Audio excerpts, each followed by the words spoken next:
পৃথিবীতে কেউ স্থায়ী হয় না, হোক না সে ফেরাউন কিবা নমরুদ। কেউ ভাবে চিরকাল রয় না, কেউ ভাবে চিরদিন রয় না। পৃথিবীতে কেউ স্থায়ী হয় না, চলে যায় সব ছেড়ে যেতে হয়। মৃত্যু মানে না কোনো পরিচয়, চলে যায় সব ছেড়ে যেতে হয়। মৃত্যু মানে না কোনো পরিচয়। সব রাজা মহারাজা আর মহাবীর, সব রাজা মহারাজা আর মহাবীর, কাউকে সে অবকাশ দেয় না। পৃথিবীতে কেউ স্থায়ী হয় না, হোক না সে ফেরাউন কিবা নমরুদ। কেউ ভাবে চিরকাল রয় না। ওমর ইবনুল খাত্তাব রাদিয়াল্লাহু তাআলা আনহুর দরবারে অভিযোগ চলে আসলো, দেখুন কেমন বিচারক হওয়া দরকার, কেমন বিচার করা দরকার।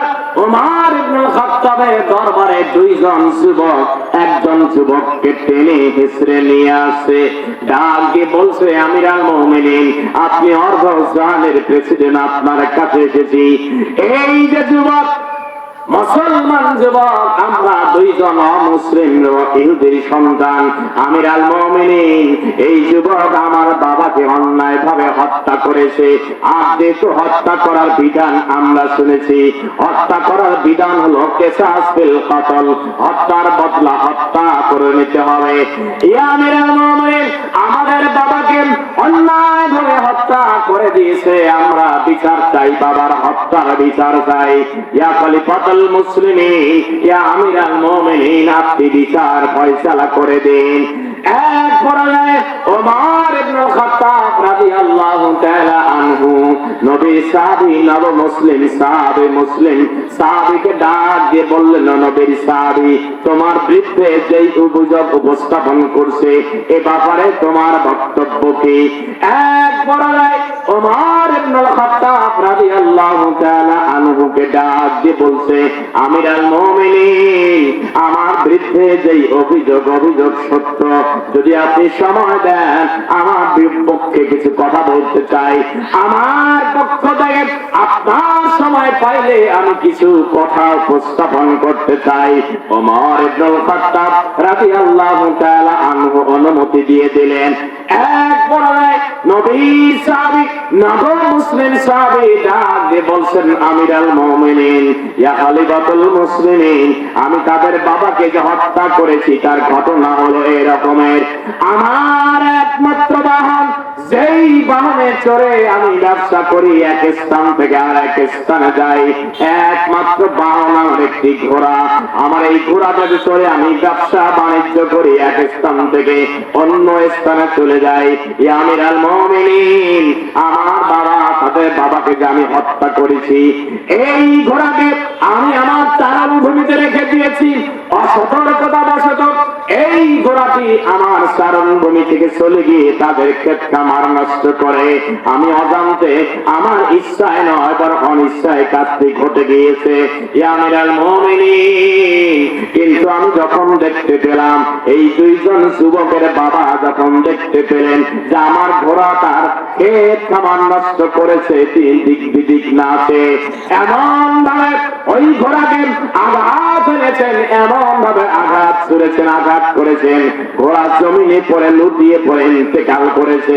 আমার চোখের সামনে আমি যখন লক্ষ্য করলাম যে আমার ঘোড়া লাফালাফি করে মারা গেল, আমি নিজেকে আর ত্যাগ দিতে পারি নাই।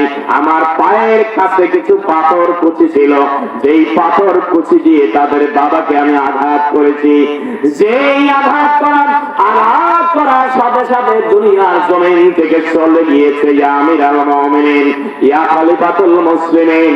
যদি আপনার পক্ষ থেকে আমি সহযোগিতা পেতে চাই, এই দুইজন যুবক যেহেতু আমার নিজের বক্তব্য নিজেই স্বীকার করে নিলাম, নিজের মামলার বাদীর বক্তব্য আমি গ্রহণ করলাম, ইয়া আমিরাল মুমিনিন, আপনার মাধ্যমে দুইজন যুবকের কাছে আমি ক্ষমা চাই।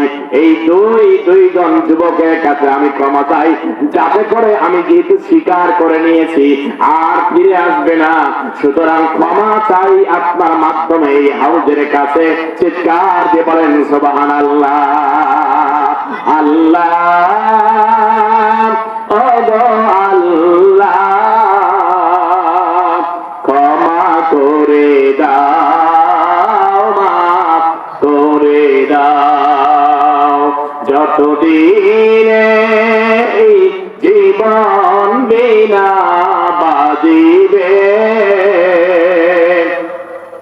সুপথে চালা মাফ করে দাও, সুপথে চালা মাফ করে দাও। তোমাকে না দেখিয়া নবীকে না চিনিয়া ঈমান এনেছি তবুও, এই অছিলায় বাবা মাকে জান্নাতে না ক্ষমা করে দাও, মাফ করে দাও, ক্ষমা করে দাও, মাফ করে দাও। বলি আমি ক্ষমা করার মালিককে আর বলতে হবে কে? আপনি অপরাধ করেছেন কিন্তু স্বীকার করলেন না, তাহলে অপরাধ হলো কয়টা? দুইটা। এক, অস্বীকার করা, মিথ্যা কথা, আর অপরাধ। তাহলে আপনি স্বীকার করলেন, তাহলে আপনি কমপক্ষে অপরাধ একটা মুক্ত হলেন। মাফ হলেও হতে পারে, না হলেও হতে পারে, কিন্তু আপনি না স্বীকার করার কারণে আপনার আমলনামা কোনো গুনাহ সংঘটিত হবে। নবীর সাহাবী দেখেন, নবীর সাহাবী যদি আজকের দুনিয়ার হিসাব করা হয়, সরকারে যদি থাকেন তার কর্মীরা বা তার মামলা হলে বলা সরকারি মামলা, আর বিরোধী দলে যারা থাকেন তাদেরকে বলা বিরোধী কর্মী বা বিরোধী সংগঠন। রাসূল সাল্লাল্লাহু আলাইহি সাল্লামের নবমুসলিম সাহাবী যিনি হত্যা করেছেন অনিচ্ছাবশত, আর তার বিরুদ্ধে উমরের পার্লামেন্টে মামলা, মানে সরকারি দলের কর্মীর বিরুদ্ধে সরকারের কাছে মামলা। কথা বলেন ঠিক কিনা? আজকের দুনিয়া হলে এই মামলা হতো? জোরে বলেন হতো? ভাইরা আমার, ওমর ইবনে খাত্তাব রাদিয়াল্লাহু তাআলা আনহু যখন বিবাদের কাছ থেকে শুনতে পেলেন আর কোন সাক্ষীর প্রয়োজন হয় না, দুইজন ইহুদির বাচ্চাকে ডাকতে বললেন, ও ইহুদির সন্তান, ও যুবকগণ, তোমাদের কাছে যদি তোমরা সুযোগ দাও, ক্ষমা করে দাও, দিতে পারো, আমার পক্ষ থেকে কোনো মতামত থাকবে না। তোমাদের এহতেসাব, তোমাদের ihsan, তোমরা চাইলে ক্ষমা করে দিতে পারো, আর না চাইলে আমি আমার সিদ্ধান্তে অটল থাকবো। এক পরে দুইজন যুবক ডাকে বললেন, আমিরাল মুমিনিন, আমরা চিরদিনের জন্য বাবাকে হারিয়ে ফেলেছি। এখানে এমন ভাই রয়েছে যেই ভাইরা বাবাকে হারিয়েছে, মাকে হারিয়েছে, আবার যেই ভাইরা এখন পর্যন্ত বাবা মাকে হারান নাই। আমি তাদের জন্য যদি কথা বলতে চাই, আল্লাহর নবী জনাবে মুহাম্মদুল আরবি সাল্লাল্লাহু আলাইহি ওয়াসাল্লাম হাদিস কানা এভাবে বর্ণনা করেছেন, যদি কোনো বান্দা আল্লাহকে রাজি খুশি করতে চায়, আল্লাহর আরশকে খুশি করতে চায়, আমার রাসূল বলে দিয়েছেন সে যেন তার বাবা মাকে সন্তুষ্ট করে। চিৎকার দিয়ে বলেন সুবহানাল্লাহ। অর্থাৎ পিতা মাতাকে সন্তুষ্ট করলে আল্লাহ খুশি হয়ে যাবে। সুবহানাল্লাহ। ভাইরা আমার, শুধু বিদায়, রাসূল সাল্লাল্লাহু আলাইহি ওয়াসাল্লাম আরো বলেছেন আল্লাহ রাব্বুল আলামিন সব গুনাহ মাফ করে দিতে পারেন, কিন্তু আমার রাসূল বলেন কুল্লু যুনুবি ইয়াগফিরুল্লাহু মান ইয়াশা। আল্লাহ তাআলা সব গুনাহ মাফ করে দিবেন, কিন্তু পিতামাতার অবাধ্য সন্তানের গুনাহ আল্লাহ মাফ করে দিবে না। আল্লাহর নবীর দরবারে